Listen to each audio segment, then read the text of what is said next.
In the shadows of the internet, where digital fortunes are built on stolen dreams and broken trust, one name emerged from the darkness to become the most feared cybercriminal of his generation. Roman Seleznev. To law enforcement around the world, he was tracked too.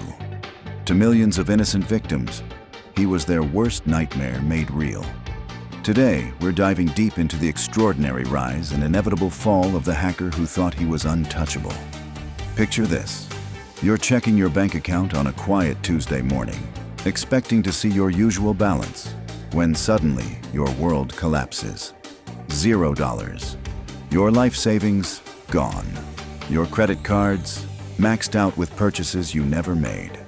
Welcome to the empire of Roman Seleznev, where your financial security was just another commodity to be harvested and sold. But this isn't just another cybercrime story. This is the tale of a digital emperor who built his throne on the bones of the global financial system, protected by political armor that seemed impenetrable, driven by an arrogance that knew no bounds. And it's the story of how one mistake, one moment of overconfidence, would bring the entire house of cards crashing down. The year is 2008. While the world reels from the financial crisis, a 24-year-old Russian sits in front of his computer screens, watching numbers flow like digital blood through the veins of the internet.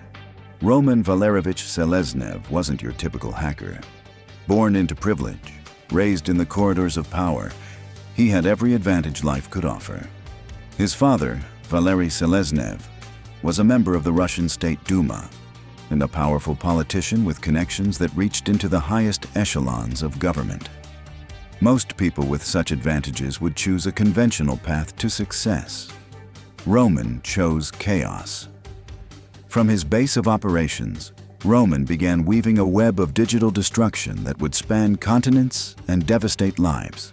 Using the alias Track2, a reference to the magnetic stripe on credit cards that contains the most sensitive financial data, he established himself as the kingpin of a criminal enterprise that operated like a Fortune 500 company, complete with customer service and quality guarantees. The scale of his operation was breathtaking. While other hackers focused on small-scale fraud or targeted attacks, Roman thought bigger. Much bigger. He didn't just want to steal a few credit cards. He wanted to own entire databases. He wanted to control the flow of stolen financial information like a central bank controls currency.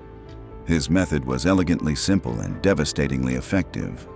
Roman would infiltrate point-of-sale systems, those innocent-looking card readers you swipe your credit card through at restaurants, hotels, and retail stores. Once inside these systems, he would plant his digital parasites, malicious code that would silently record every credit card transaction, capturing the precious data from thousands of unsuspecting customers. But infiltration was just the beginning. The real genius of Roman's operation lay in what happened next. He didn't just collect this data for his own use. He turned it into a business model that would make legitimate entrepreneurs jealous. And Roman created an underground marketplace where stolen credit card information wasn't just sold. It was curated, organized, and presented with a level of professionalism that belonged in a corporate boardroom. His online storefront operated under various names, but the most notorious was the aptly named Carter Planet. Here, criminals from around the world could browse through stolen credit card data like shoppers browsing through an online catalog. The information was categorized by country, bank type, credit limit, and even the likelihood of successful fraudulent transactions. Roman provided detailed statistics, customer reviews, and even offered guarantees on the validity of the stolen data. The numbers are staggering, and they should terrify you. Over the course of his criminal career, Roman Seleznev and his network managed to compromise and steal information from approximately 2.9 million credit cards. Let that sink in for a moment. 2.9 million people went to bed one night thinking their financial information was secure, only to wake up in a world where their most sensitive data was being auctioned off to the highest bidder in the digital underworld. The financial damage was equally catastrophic. Conservative estimates put the total losses at $170 million. But experts believe the true cost was much higher when you factor in the indirect costs of identity theft, the time and resources spent by victims trying to rebuild their financial lives, and the broader impact on consumer confidence in digital transactions. To understand the true scope of Roman's empire, you need to think beyond simple credit card theft. He wasn't just stealing numbers, he was systematically undermining the foundation of digital commerce. Every successful fraudulent transaction processed using his stolen data eroded trust in the entire system. Banks had to spend millions upgrading their security systems.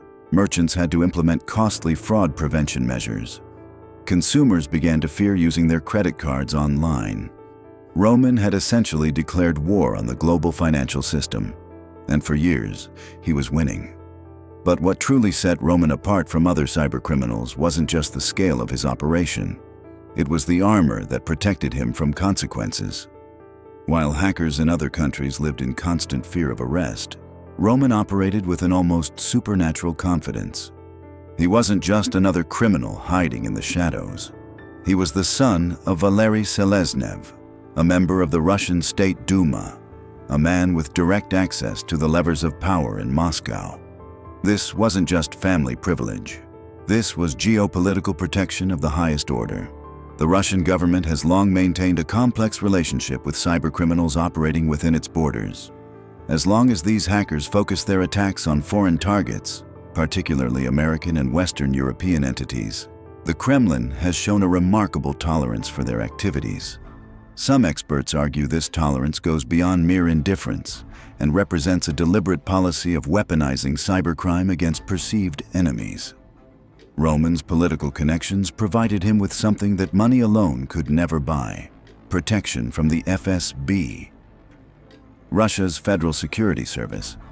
The FSB, successor to the Soviet KGB, wields enormous power within Russia and has tentacles that reach into every aspect of Russian society. For a cyber criminal, having FSB protection is like having a get-out-of-jail-free card that never expires. Intelligence sources suggest that Roman's relationship with Russian security services went beyond simple protection. There are indications that his criminal activities may have served broader state interests, providing the Russian government with valuable intelligence about Western financial systems and potentially serving as a source of hard currency that could be used for covert operations. This protection manifested in concrete ways that demonstrate the depth of Roman's immunity. When international law enforcement agencies began investigating his activities and requesting cooperation from Russian authorities, they were met with bureaucratic stonewalling, misdirection, and outright refusal.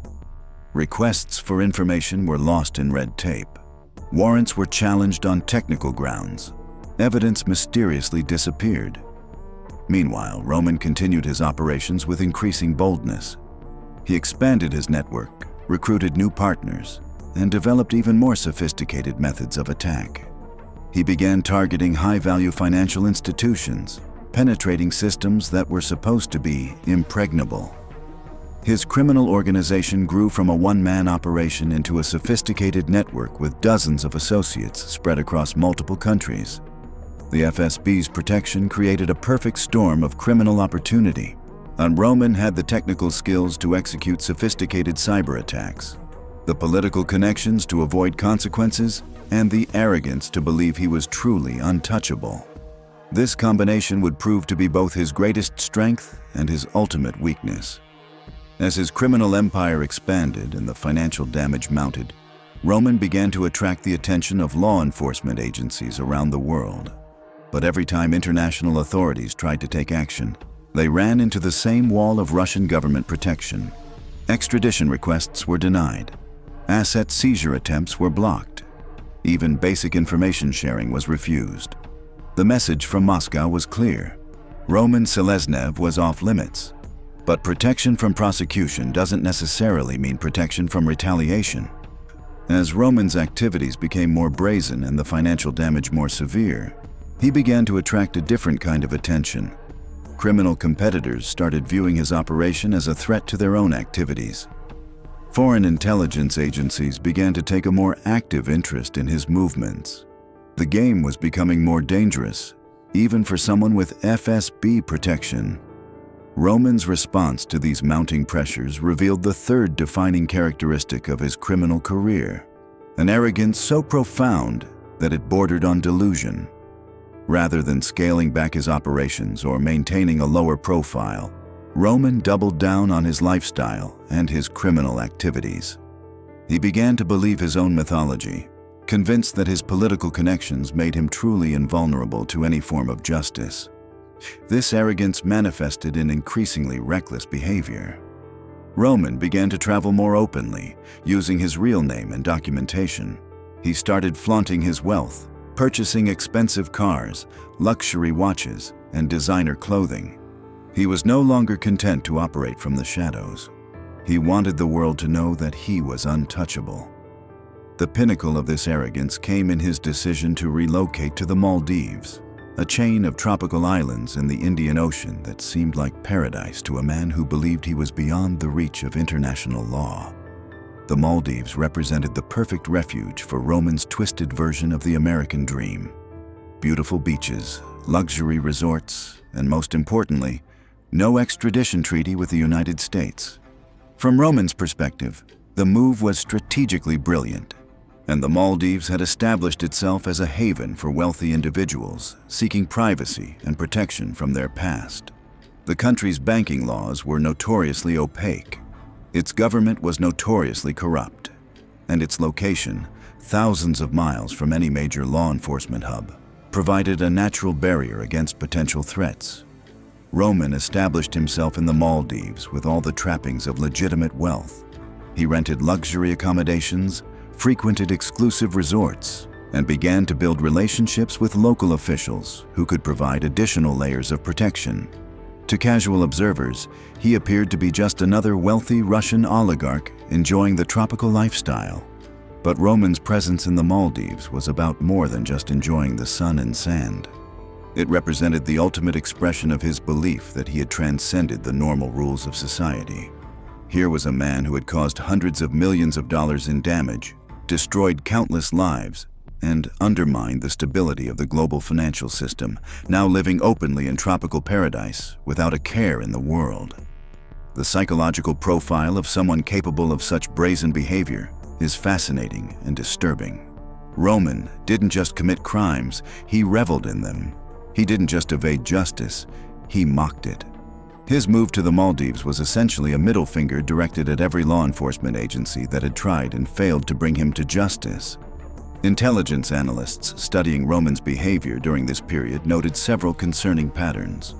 He began to take unnecessary risks, making public appearances at high-profile events, posting on social media, and generally behaving like someone who believed the normal rules of operational security no longer applied to him. This behavior was particularly puzzling given Roman's obvious intelligence and technical sophistication. He understood cybersecurity better than most experts. He knew how modern surveillance systems worked. He was acutely aware of the capabilities of international law enforcement agencies. Yet he chose to ignore every basic principle of criminal tradecraft. Psychologists who have studied similar cases suggest that Roman's behavior during this period reflected a dangerous combination of narcissistic personality traits and the intoxicating effects of prolonged success. He had been operating with impunity for so long that he began to believe his own invincibility was absolute rather than contingent. The Maldives period also marked an escalation in Roman's criminal activities. Rather than viewing his tropical refuge as an opportunity to retire from cybercrime, he treated it as a base of operations for even more ambitious schemes. From his beachside headquarters, he continued to coordinate attacks on financial institutions around the world, expand his network of criminal associates, and develop new methods of digital theft. Intelligence sources suggest that during his time in the Maldives, Roman was working on what he called his masterpiece, a coordinated attack on multiple major financial institutions that would have dwarfed all of his previous operations combined. The attack was designed to simultaneously compromise dozens of banks across multiple countries, potentially affecting millions of customers and causing billions of dollars in damage. But Roman's greatest strength was about to become his greatest vulnerability. The same arrogance that had allowed him to build his criminal empire was also creating the conditions for its destruction.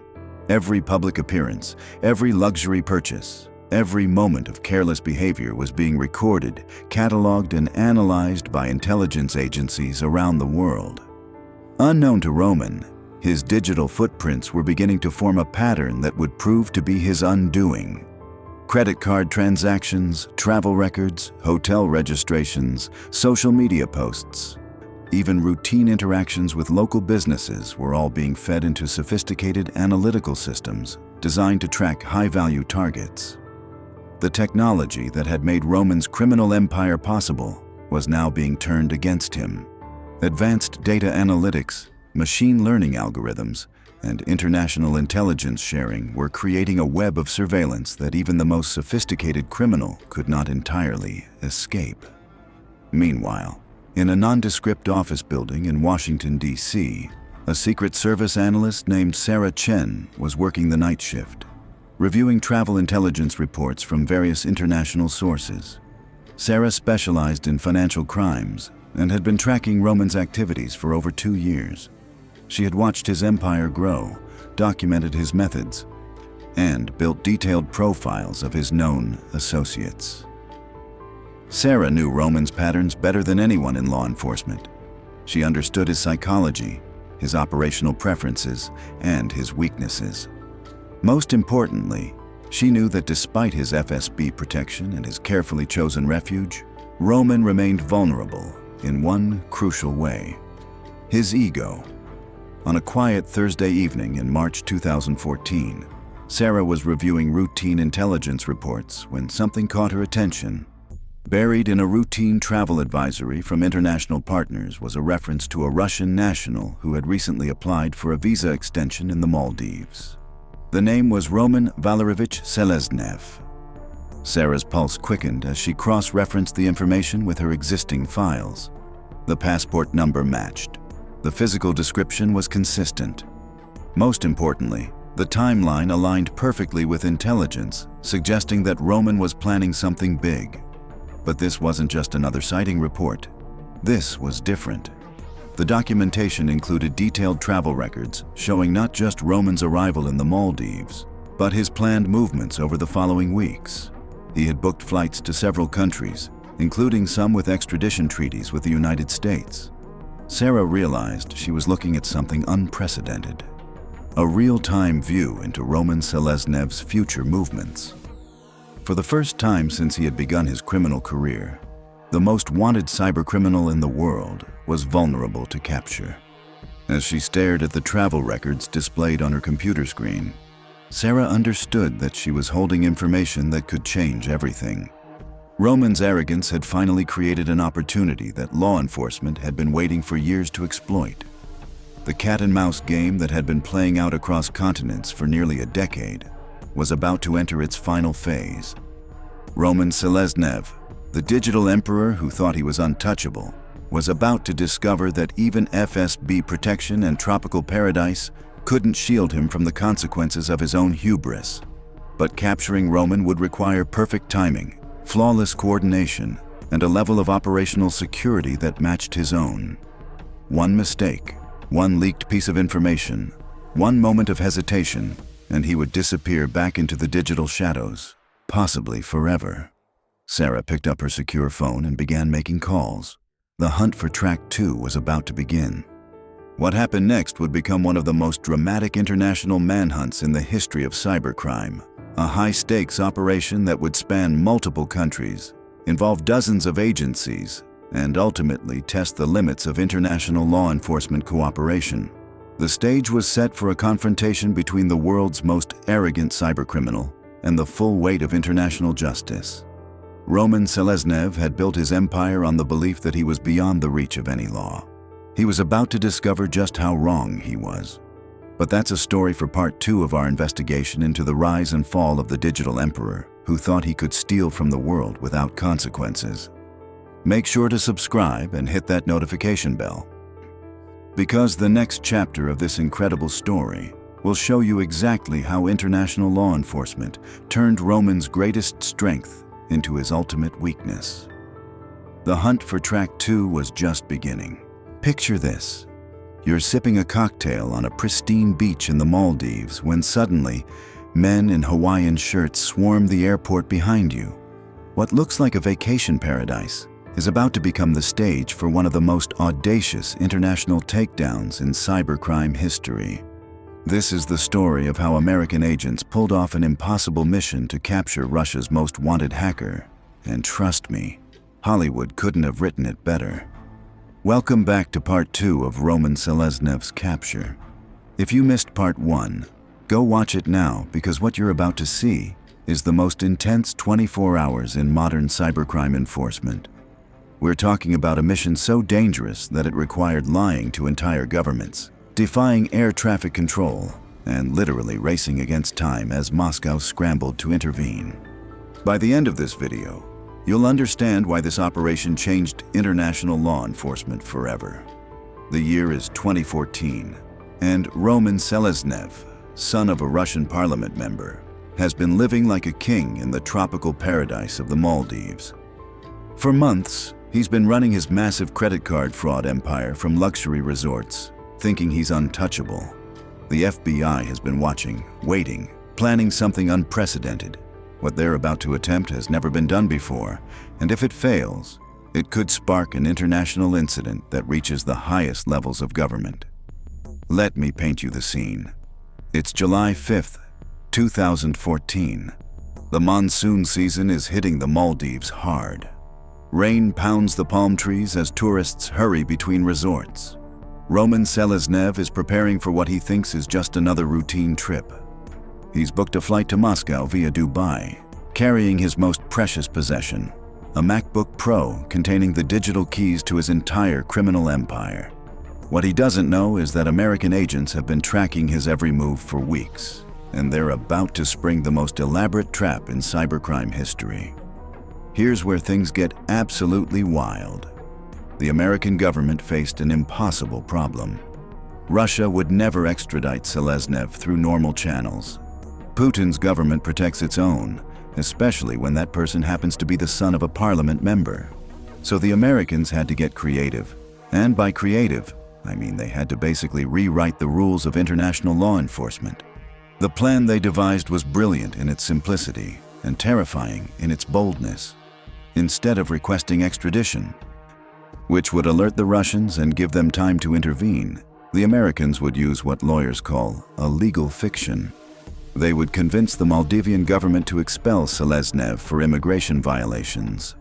Not extradition, just a simple expulsion. The difference might sound technical, but it was the difference between success and failure. Think about the audacity here. The Americans were essentially asking the Maldives to kick out a tourist and hand him over to them without following any of the normal diplomatic procedures. No courts, no appeals, no time for Moscow to interfere.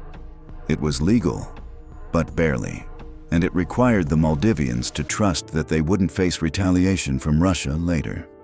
The FBI team had been in position for days, disguised as tourists. Picture this: highly trained federal agents lounging by pools, backup plans, knowing they'd have maybe backup plans, knowing they'd have maybe hours before Russia figured out what was happening. The clock was ticking. Every hour Seleznev remained free was another hour for something to go wrong. Intelligence suggested that Russian officials were already growing suspicious about American activity in the region.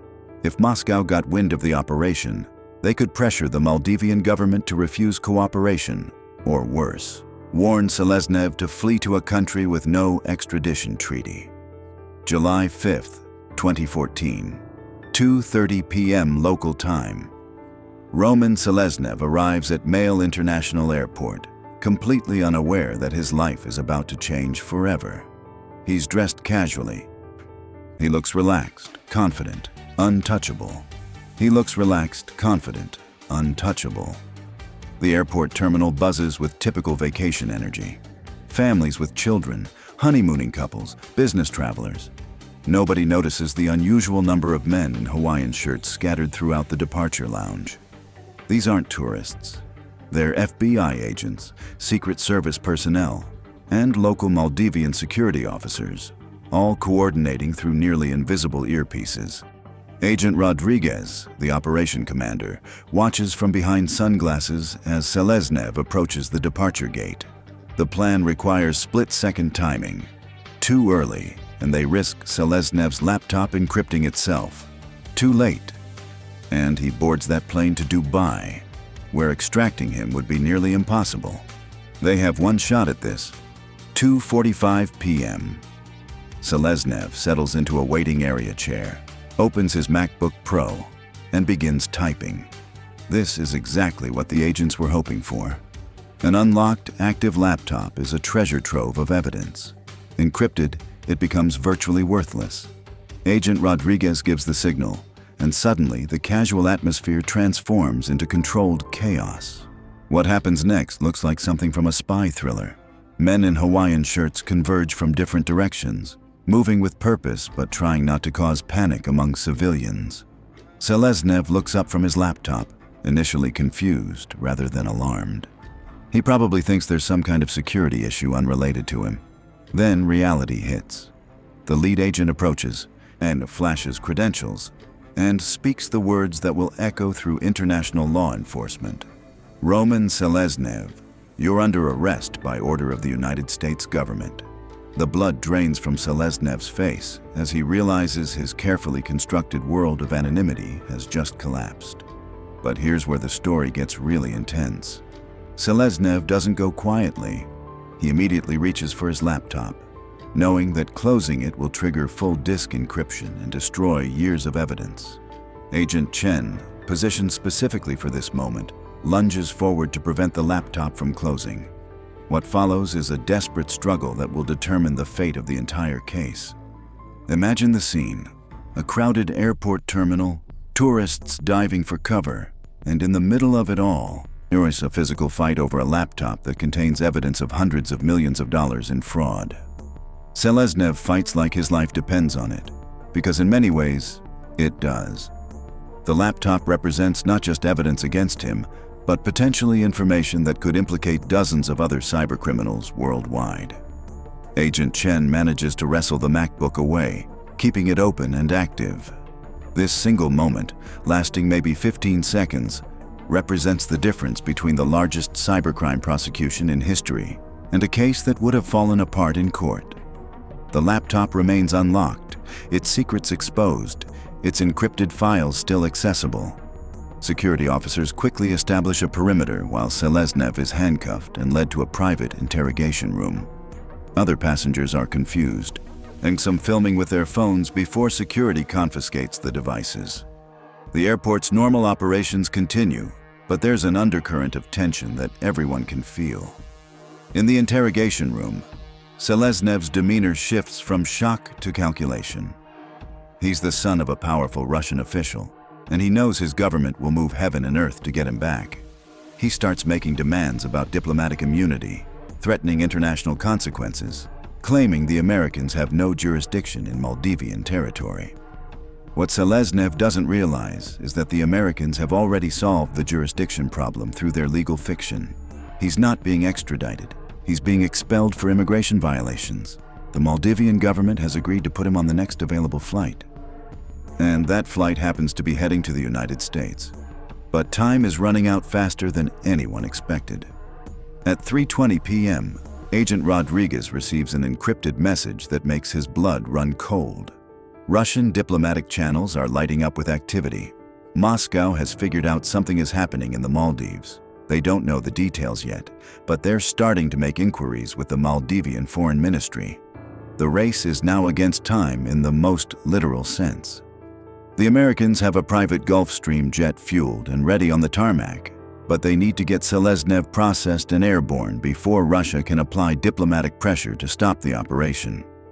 Every minute that passes increases the risk that this entire mission will collapse. 3:35 p.m. As Seleznev sits in the interrogation room, he's still demanding to speak with Russian consular officials. His laptop is being rapidly imaged by FBI technical specialists. They're downloading terabytes of data, chat logs, financial records, customer databases, malware source code. It's a digital archaeological dig through one of the largest criminal enterprises in history. The laptop reveals the true scope of Seleznev's operation.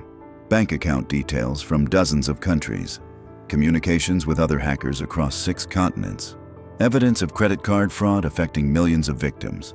The financial damage estimates start climbing: 50 million, 100 million, eventually reaching over $160 million in verified losses. Meanwhile, the weather is becoming a serious problem. The monsoon that's been threatening all day finally arrives in full force. Rain pounds the terminal roof and wind howls across the tarmac. The Gulfstream's pilot reports that conditions are deteriorating rapidly, and they may soon reach the point where takeoff becomes impossible. Agent Rodriguez faces a nightmare scenario. They have their target, they have the evidence, but they might not be able to get out of the country before Russia intervenes. The Maldivian officials are growing nervous as diplomatic messages flood in from Moscow. The window of opportunity is closing fast. 4:15 p.m. The call everyone was dreading finally comes. A high-ranking official from the Russian embassy in Sri Lanka is on the phone with Maldivian authorities, demanding to know why a Russian citizen is being detained without proper diplomatic notification. The legal fiction is holding for now, but it's under strain. Seleznev is quickly moved from the interrogation room to an airport security vehicle. He's beginning to understand the desperate nature of his situation, and he's starting to panic. He offers bribes, threatens lawsuits, claims medical emergencies, anything to delay his departure. But the American team is prepared for this psychological pressure. The drive to the aircraft takes place during the height of the storm. Lightning illuminates the tarmac as the security convoy races through sheets of rain. The Gulfstream sits waiting, engines already spinning, pilot running final pre-flight checks despite the dangerous conditions. Every second counts now. 4:45 p.m. As they reach the aircraft, Agent Rodriguez receives the message he's been dreading. Russian officials are now directly demanding that the Maldivian government halt the expulsion pending a diplomatic review. The legal fiction is cracking under pressure, and they have minutes before the entire operation could be called off. The scene at the aircraft is surreal. Rain pounds everyone as Seleznev is helped up the stairs into the Gulfstream. He's still protesting, still demanding to speak with Russian officials, but there's a note of desperation in his voice now. He can see the engines running, feel the aircraft vibrating with power, and he knows that once those doors close, his fate is sealed. Inside the Gulfstream, FBI agents secure Seleznev, while technical specialists continue working on his laptop. The aircraft is essentially a flying command center, equipped with satellite communications and secure data links. Even at 30,000 feet, the investigation will continue. 5:02 p.m. The pilot receives clearance for takeoff, but there's a problem. The local air traffic control tower is suddenly reporting that they're receiving inquiries about the flight from Russian diplomatic channels. Someone in Moscow has connected the dots and is trying to ground the aircraft through official channels. This is the moment when the operation transforms from law enforcement into something resembling an international thriller. The pilot makes a decision that will be debated in legal circles for years. He begins the takeoff roll without waiting for final clearance, claiming emergency weather conditions require immediate departure. The Gulfstream accelerates through the storm. Seleznev sits in stunned silence, probably because he's been shot. Seleznev sits in stunned silence, probably realizing that his world of luxury resorts and tropical beaches has just ended forever. 5:08 p.m. The aircraft lifts off into the storm, climbing rapidly to escape the worst of the weather. As they break through the clouds, Agent Rodriguez finally allows himself to breathe. They've done it. They've extracted a high-value target from a hostile environment without firing a shot, without causing an international incident, and with evidence intact. But the mission isn't over yet. The flight to the United States will take nearly 20 hours, and Russia now knows exactly what has happened. Diplomatic protests are already being filed with the State Department. Putin's government is demanding Seleznev's immediate return, claiming the entire operation was illegal kidnapping. As the Gulfstream flies through the night, agents work systematically through the evidence on Seleznev's laptop. What they're discovering will reshape their understanding of international cybercrime. This isn't just one man's criminal enterprise. It's a window into an entire ecosystem of hackers, money launderers, and digital thieves operating across the globe. The laptop contains communications with cybercriminals from Russia, Ukraine, Romania, and China. It reveals the existence of underground forums where stolen credit card data is bought and sold like commodities. Most importantly, though it provides evidence of the sophisticated technical methods used to compromise point-of-sale systems in restaurants and retail stores across America. Hour by hour, as they fly toward American airspace, the true scope of Seleznev's crimes becomes clear. His organization wasn't just stealing credit card numbers. They were pioneering new techniques that other criminals would copy and adapt. The financial damage was massive, but the technological impact was even greater. Meanwhile, the diplomatic fallout is intensifying. Russian officials are painting the operation as American overreach, claiming that their citizen was illegally abducted from a sovereign nation. The Maldivian government is caught in the middle, trying to justify their cooperation with American authorities while managing pressure from Moscow.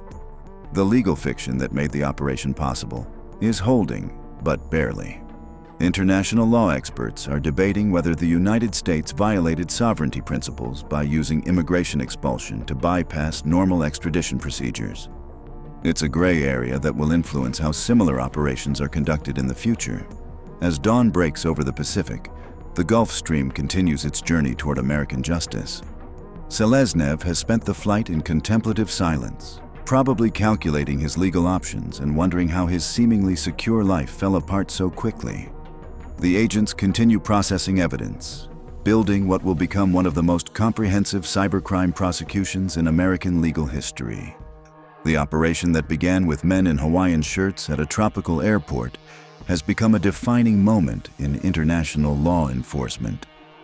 It demonstrates that geographic boundaries no longer provide protection for cybercriminals, but it also raises serious questions about sovereignty and diplomatic procedure in the digital age.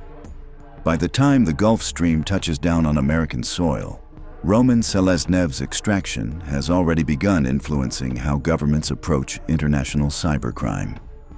The success of the operation proves that creative legal strategies can overcome traditional diplomatic obstacles, but it also sets precedents that other nations might use for their own purposes. The story of Roman Seleznev's capture is ultimately about more than one man's criminal enterprise. It's about the evolution of international law enforcement in the digital age, the challenges of prosecuting crimes that cross multiple jurisdictions, and the delicate balance between national security and diplomatic protocol. What happened in the Maldives that day changed everything. It showed that American authorities were willing to take unprecedented risks to bring cybercriminals to justice, even if it meant operating in legal gray areas and risking diplomatic consequences. The message was clear. Geographic distance no longer provides immunity from American law enforcement. The extraction also demonstrated the critical importance of digital evidence in modern prosecutions. The desperate struggle over Seleznev's laptop wasn't just about one piece of equipment. It was about preserving evidence that would ultimately lead to convictions worth hundreds of millions of dollars in restitution for victims. As we'll see in future episodes, the evidence recovered from that MacBook Pro would reshape American understanding of international cybercrime networks. It would lead to additional arrests, the disruption of major criminal organizations, and new strategies for combating digital theft on a global scale. The operation's success came at a cost, though. Diplomatic relations with Russia deteriorated further, and the precedent set by using immigration expulsion to bypass extradition would be controversial for years to come. Other nations began questioning whether their citizens could be similarly extracted by foreign powers using creative legal interpretations. But from a law enforcement perspective, the results spoke for themselves. Within months of Seleznev's arrest, credit card fraud rates began declining as his network collapsed. Other cybercriminals realized they were no longer safe just because they operated from countries without extradition treaties. The psychological impact was as important as the legal victory.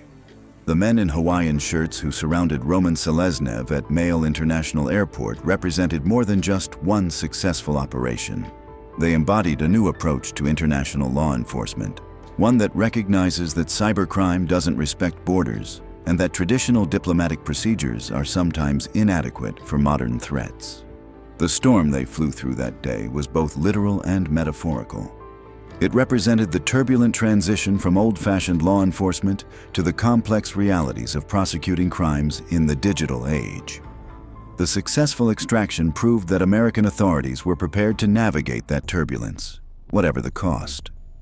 What makes this story truly remarkable isn't just the audacity of the operation or the dramatic circumstances of the extraction. It's the way it fundamentally changed how we think about jurisdiction, sovereignty, and justice in an interconnected world. The laptop secured that day contained more than evidence. It contained the blueprint for a new era of international law enforcement. The next time you use your credit card at a restaurant or shop online, remember the men in Hawaiian shirts who risked their careers and potentially their lives to protect ordinary people from sophisticated digital thieves. Their success that day in the Maldives made the entire digital economy a little bit safer for everyone. This is just part of Roman Seleznev's incredible story. In our next episode, we'll dive into the courtroom drama that followed, the legal battles that lasted years, and the ultimate consequences of that rainy day in paradise. Trust me, if you think this was dramatic, wait until you see what happens when this case reaches American courts. Make sure you subscribe and hit that notification bell because this series is just getting started, and the most shocking revelations are still to come. Have you ever wondered what happens when a government decides the law doesn't apply to them? When they reach across international borders and simply take what they want? Today, we're diving into the explosive aftermath of Roman Seleznev's capture, and I promise you, what the authorities found on his laptop will shock you.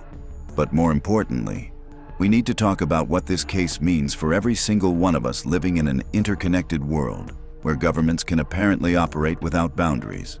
This is part 3 of our deep dive into one of the most controversial cybercrime cases in modern history.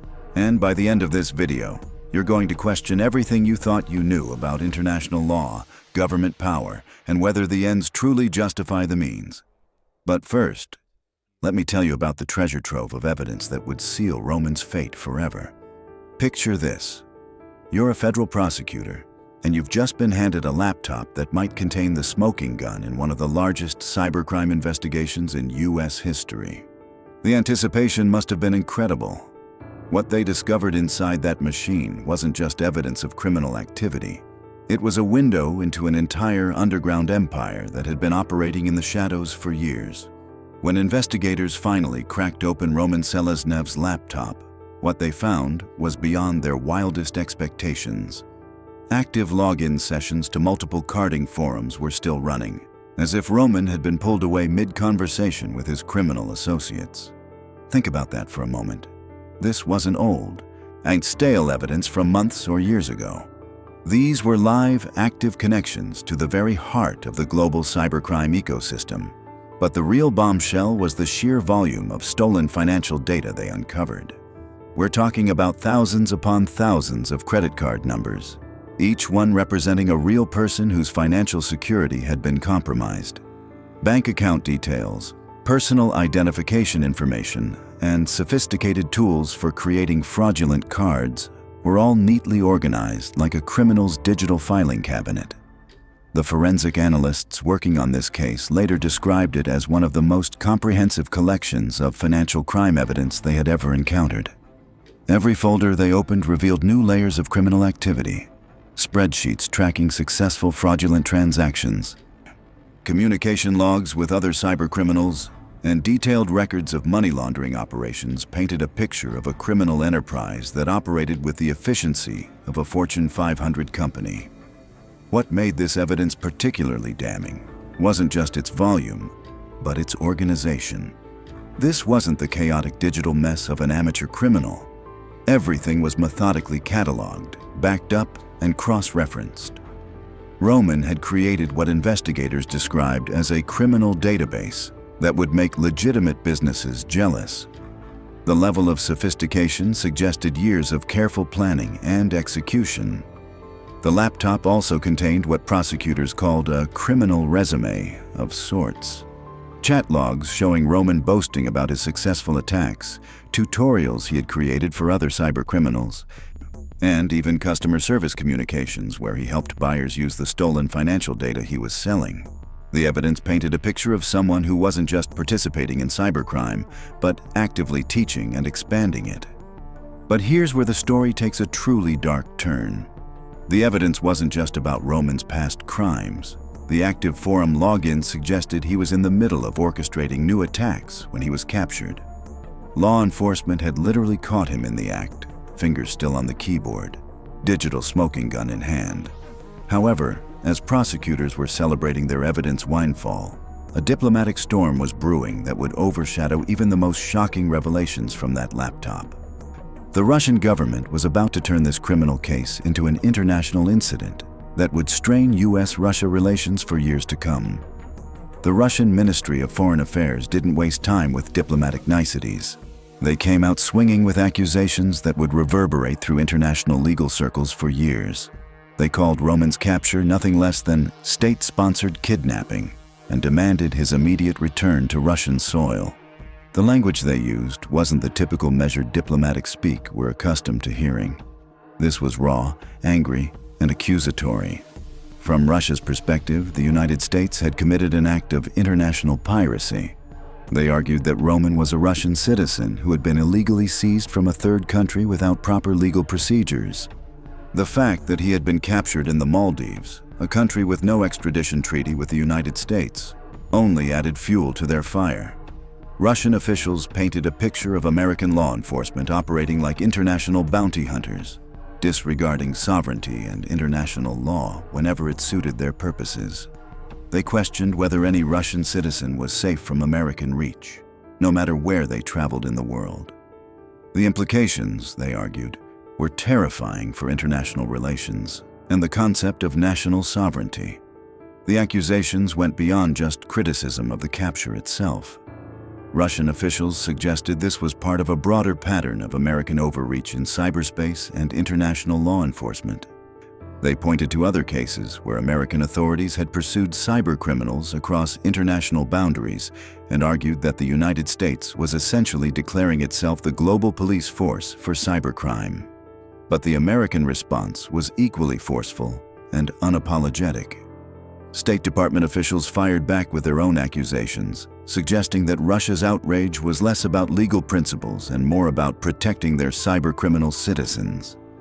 They pointed out that Russia had consistently refused to cooperate with international cybercrime investigations and had created safe havens for criminals targeting American citizens and businesses. American officials argued that when traditional diplomatic channels fail and criminals use international boundaries as shields, law enforcement has no choice but to adapt their methods. They framed Roman's capture not as kidnapping, but as a necessary response to a global criminal enterprise that was causing billions of dollars in damage to American citizens and businesses. The diplomatic back and forth escalated to the point where both countries were issuing formal protests and threatening retaliatory measures.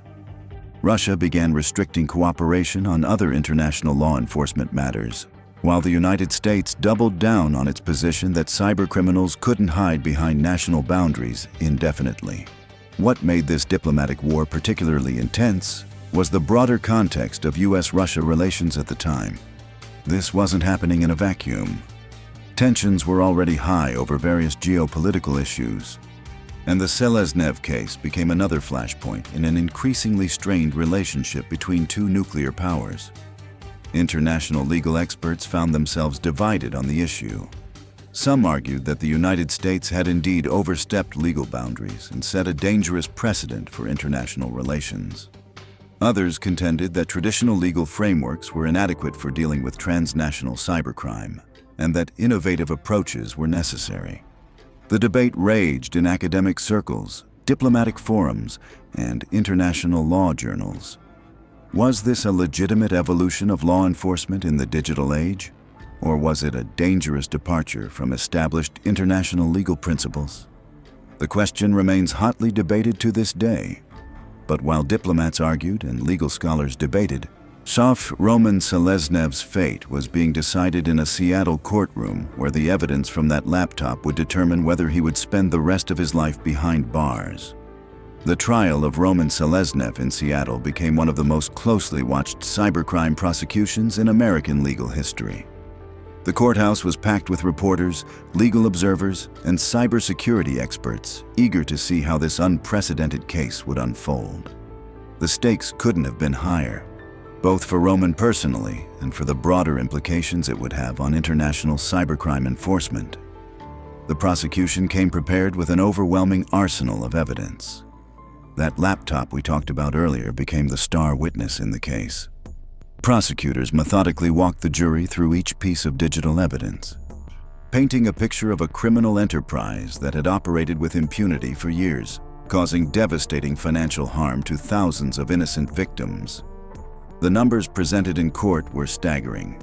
Prosecutors demonstrated that Roman's criminal activities had resulted in losses exceeding $169 million across multiple financial institutions and countless individual victims. They showed how his sophisticated operation had evolved over time, becoming more efficient and more damaging with each passing year. But the prosecution didn't just focus on the financial impact. They brought in victim after victim to testify about the personal toll of having their financial lives destroyed. Small business owners who had lost their life savings, elderly retirees whose nest eggs had been wiped out, and young families who had seen their credit destroyed, testified about the real human cost of Roman's crimes. The defense team faced an almost impossible task. How do you defend against such overwhelming digital evidence? How do you humanize someone who the prosecution had painted as a heartless cybercriminal who had destroyed thousands of lives for personal profit? They tried to argue that Roman was just a small player in a much larger criminal ecosystem, but the evidence from his laptop suggested otherwise. Defense attorneys also attempted to challenge the legality of Roman's capture, arguing that evidence obtained through illegal means should be excluded from the trial. However, the judge ruled that while the capture methods might be questionable from an international law perspective, they didn't violate American constitutional protections since Roman wasn't an American citizen captured on American soil.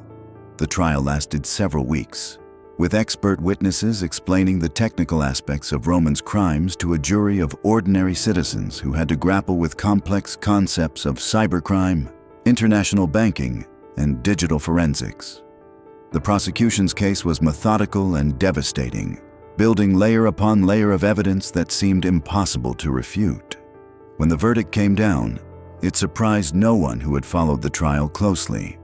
Roman Seleznev was found guilty on multiple counts of fraud, identity theft, and conspiracy. But the real shock came during the sentencing phase, when the judge handed down a punishment that sent shockwaves through the cybercrime community worldwide: 27 years in federal prison. It was a sentence that shattered all previous records for cybercrime prosecutions. To put this in perspective, many violent criminals receive shorter sentences. Bank robbers who physically threaten victims often serve less time than Roman received for his digital crimes. The message from the American justice system was clear: cybercrime would be punished with unprecedented severity. The judge's reasoning for such a harsh sentence was revealing.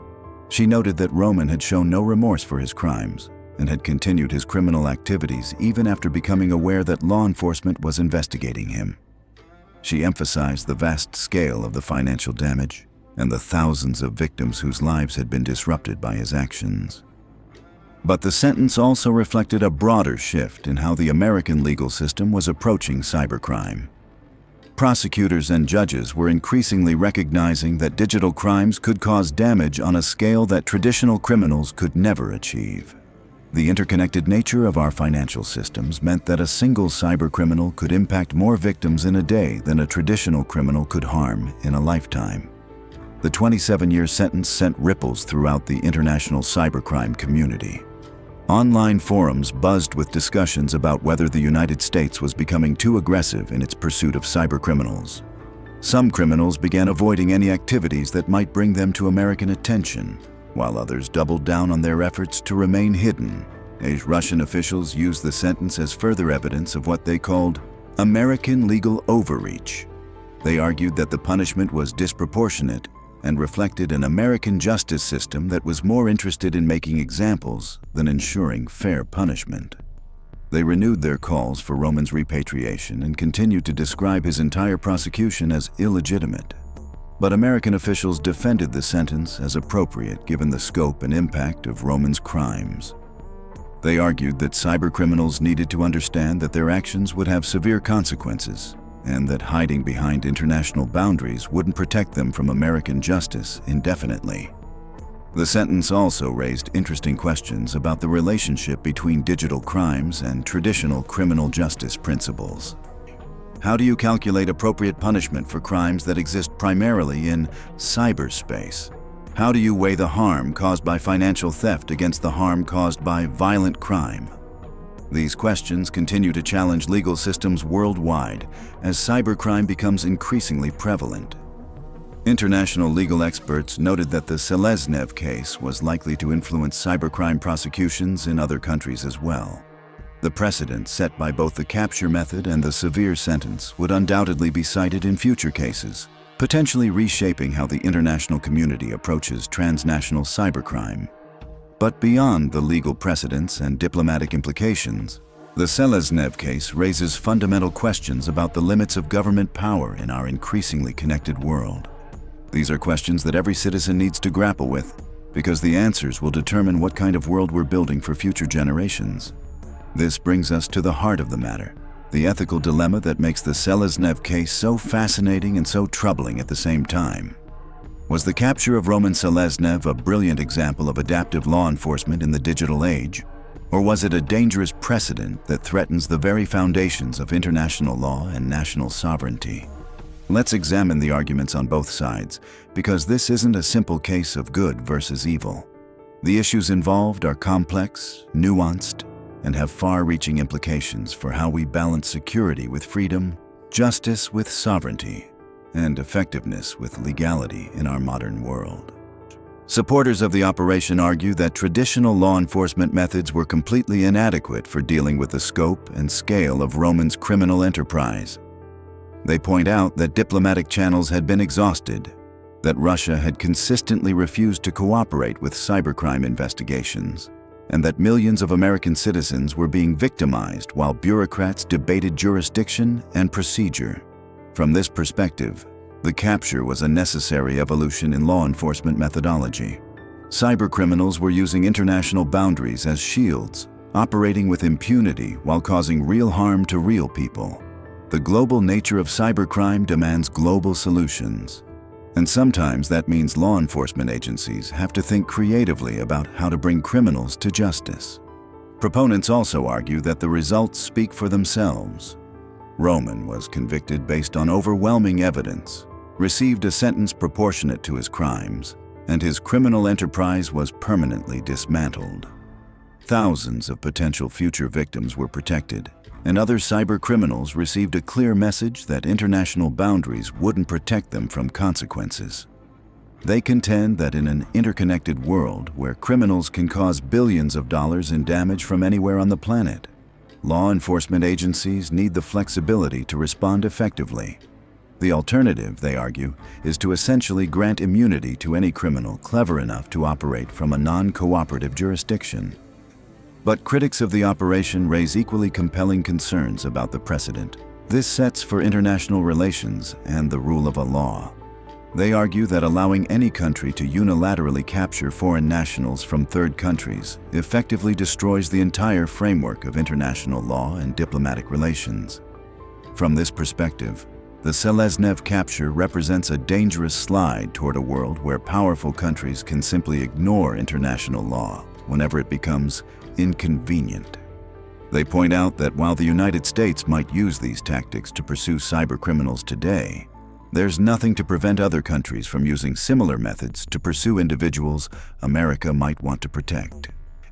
Critics also note that this approach essentially makes every citizen of every country vulnerable to capture by foreign governments anywhere in the world. They ask, if America can capture a Russian citizen from the Maldives, what's to stop China from capturing an American journalist from Thailand, or Russia from capturing a British businessman from Dubai? The precedent becomes even more concerning when you consider that what constitutes a crime varies significantly between different legal systems. Activities that are perfectly legal in one country might be considered serious crimes in another.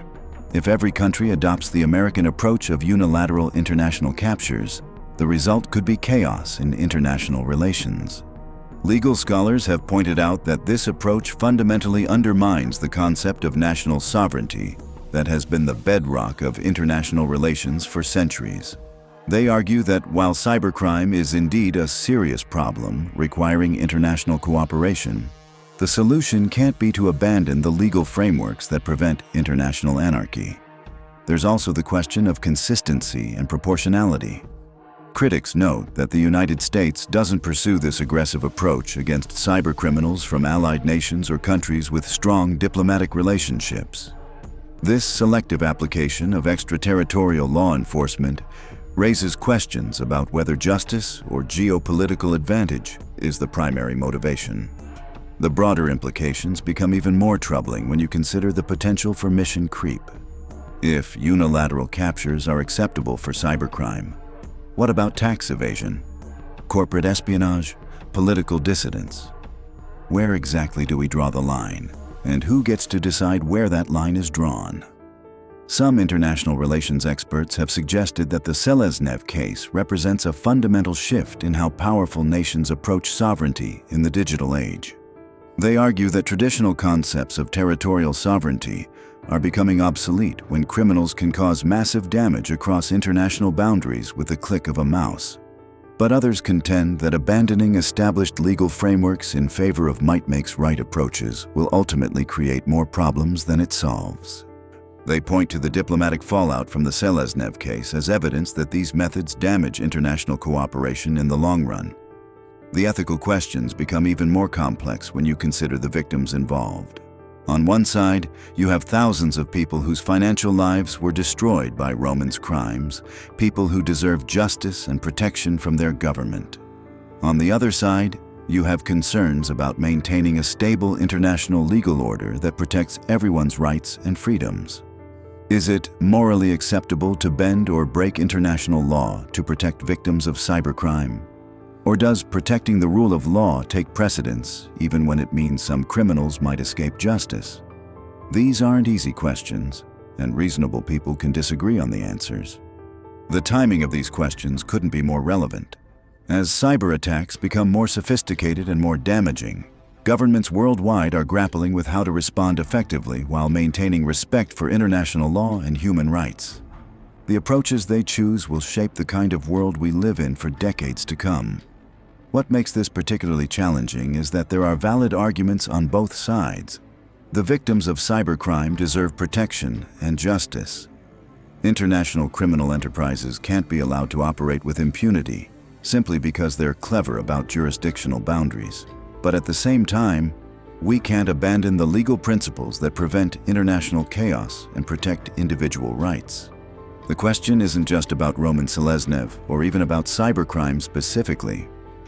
It's about what kind of world we want to live in and what we're willing to sacrifice in the name of security and justice. It's about whether we believe the ends justify the means, and if so, who gets to decide what ends are worth pursuing and what means are acceptable. As we move forward into an increasingly connected and digital world, these questions will only become more pressing. The decisions made in cases like Roman Seleznev's will establish precedents that will influence international relations and individual rights for generations to come. The technology that enables cybercrime isn't going away. If anything, it's becoming more sophisticated and more accessible. The same technologies that allow criminals to steal millions of dollars from thousands of victims also enable legitimate commerce, communication, fraud, and innovation on a global scale. We can't simply retreat from the digital world to avoid these problems. This means we need to find solutions that protect both security and freedom, both justice and rights, both effectiveness and legality.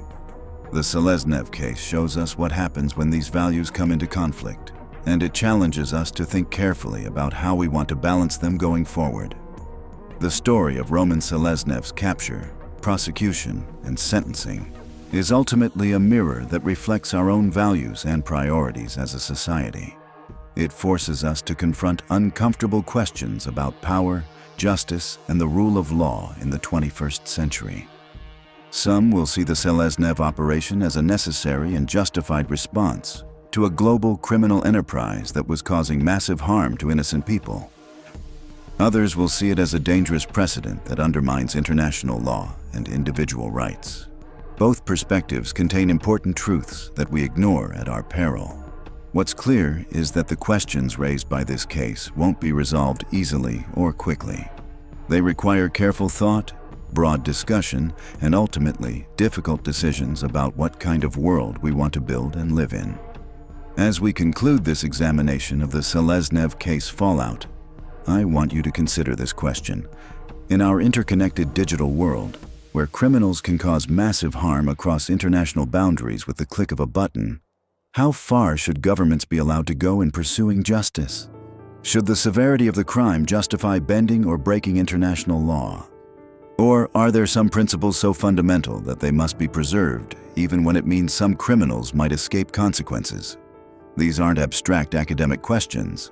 They're practical challenges that will determine how justice works in the digital age and what rights and protections we can expect as citizens of an interconnected world. The answers we choose will shape not just law enforcement, but the very nature of international relations and individual freedom for generations to come. What do you think? Was the Seleznev operation a brilliant adaptation to digital age crime fighting, or a dangerous precedent that threatens the foundations of international law? And perhaps more importantly, where would you draw the line between security and freedom, between justice and sovereignty, between effectiveness and legality? Let me know your thoughts in the comments below, because this conversation is far from over.